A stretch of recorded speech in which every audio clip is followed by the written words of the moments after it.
बघा छान असं भाजून झालेलं आहे. तर याच्यामध्ये कोथिंबीर टाकल्यानंतर बघा किती छान दिसतंय.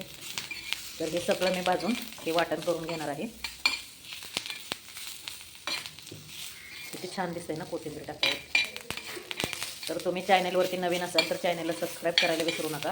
कमेंट छान छान करा आणि लाईक करायला विसर काय. तुम्ही चॅनल बघून पुढे जाताय पण लाईक करत नाही तर प्लीज असं काही करू नका. सगळ्यांनी सबस्क्राईब करा, प्लीज सपोर्ट करा. तर चला मी हे सर्व काही बारीक केल्यानंतर तुम्हाला दाखवते. तर हे बघू शकता मी कढई तापत ठेवली. त्याच्यामध्ये एक पळी पहिले तेल टाकले आणि ही दुसरी पळी आहे. तर तेल तापल्यावरती बाकीचे सर्व काही मसाले आपण त्याच्यामध्ये ॲड करणार आहोत. ही बघा मोहरी टाकलेली आहे त्याच्यामध्ये. तर मोहरी छान अशी गरम झाली पाहिजे. तर मोहरी बघा छान अशी तडतडते.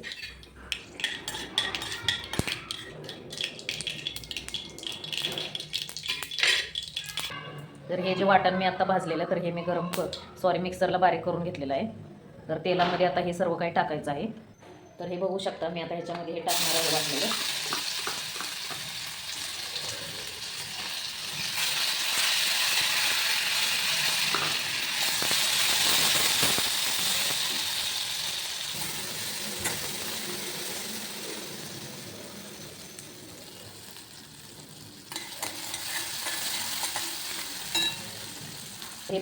हे प्रीमिक्स आपण आता ह्याच्यामध्ये टाकणार आहोत. तर हे छान असं ह्याच्यामध्ये सर्व काही ॲड आहेत मसाले. आपल्याला वरून काही टाकायची एक्स्ट्रा गरज नाही आहे. जर तुम्हाला टाकायचं असेल तिखटसाठी तर तुम्ही टाकू शकता. तर हे बघा कसं छान असं तेल सुटलं त्याला. तर हे पूर्ण असं बारीक गॅसवरती भाजून घ्यायचं आहे. तर कसं वाटतंय तुम्हाला नक्की सांगा. बघा किती छान दिसतंय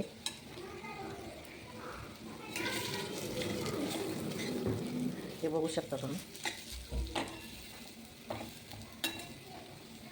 हे छान असं भाजून घ्यायचं आणि नंतर मग गरम पाणी ओतायचं आणि त्याच्यानंतर कसुरी मेथी टाकायची आणि मग उकळी आल्यानंतर पनीर टाकायचं. तर मी ते मला वाटतंय असं धना पावडर ॲड करावी म्हणून मी करते आणि तिखटसाठी अजून लाल मिरची पावडर ॲड केली. तर हे बघू शकता आपण गरम पाणी टाकायचं. तुम्हाला पाहिजे त्या पद्धतीने पाणी ॲड करायचं. मला एवढंच पाणी बारसं आहे म्हणून मी तेवढंच टाकलेलं आहे. तर हे छान असं ढवळून घ्यायचं. तर तरी बघा किती छान आलेली आहे. तर गाईस बघू शकता तुम्ही वास पण एकदम भारी येतोय. खूप छान आहे वास ह्याचा. फोडणीचा वास छान येतो. तर आम्हाला एवढं पातळ भाजी भाज झाली. तर ही कमी दिसते तुम्हाला व्हिडिओमध्ये. तर ही अर्धी कढई आहे भाजी. तर ह्याच्यामध्ये मी कसुरी मेथी पण टाकणार आहे. छान लागते कसुरी मेथीने टेस्ट. बघू शकता तुम्ही किती छान तरी आले. तर कशी वाटली भाजी नक्की सांगा. तर हे बघू शकता उकळी आलेली आहे आणि मी याच्यामध्ये सर्व पनीर टाकणार आहे. तर हे 5 मिनटं उकळी काढून घ्यायची. जास्त काही शिजवायचं नाही, नाहीतर मग पनीर कडक होतं, खायला असं सॉफ्ट लागत नाही. तर कशी वाटली तुम्हाला माझी कढाई पनीरची रेसिपी. तर कमेंटमध्ये नक्की सांगा. लाईक करा, सबस्क्राईब करा आणि सगळ्यात महत्त्वाचं शेअर करा. आवडला तर व्हिडिओ लाईक करा आणि एक छान अशी कमेंट टाकायला विसरू नका. तर बघू शकता तुम्ही किती छान अशी तर्री आलेली आहे.